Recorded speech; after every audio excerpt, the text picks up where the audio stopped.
અંકલેશ્વર શહેર B division પોલીસે આધાર પુરાવા વગરની વિમલ ગુટખા ભરેલ ટ્રક સાથે બે ઈસમોને લાખોના મુદ્દામાલ સાથે ઝડપી પડ્યા હતા.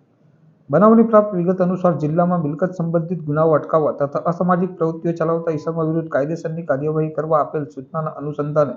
અંકલેશ્વર બી ડિવિઝન પોલીસ મથકનો સ્ટાફ પેટ્રોલિંગમાં હાજર હતો. તે દરમિયાન માહિતી મળી હતી કે એક ટ્રક જેમાં આધાર પુરાવા વગરના વિમલ ગુટખા ભરી આવી રહ્યું છે તેમજ ટ્રકનું પાયલોટિંગ થઈ રહ્યું છે. જેવી માહિતીના આધારે વિમલ ગુટખા ભરેલ ટ્રક તેમજ એક ફોર વ્હીલ ગાડી સાથે બે ઈસમો સાજિદ ઇલિયાસ અહેમદ ભમેરી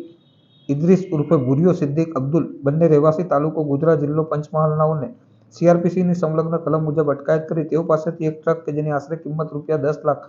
તેમજ એક ફોર વ્હીલ ગાડી કે જેની આશરે કિંમત ₹2 લાખ અને વિમલ ગુટખા પાઉચ નંગ 1,56,000 કે જેની આશરે કિંમત ₹6,24,000 તેમજ બે મોબાઈલ કે જેની આશરે કિંમત ₹5500 મળી કુલ ₹18,29,500 મુદ્દામાલ કબજે કરી કાયદેસરની કાર્યવાહી હાથ ધરવામાં આવી હતી.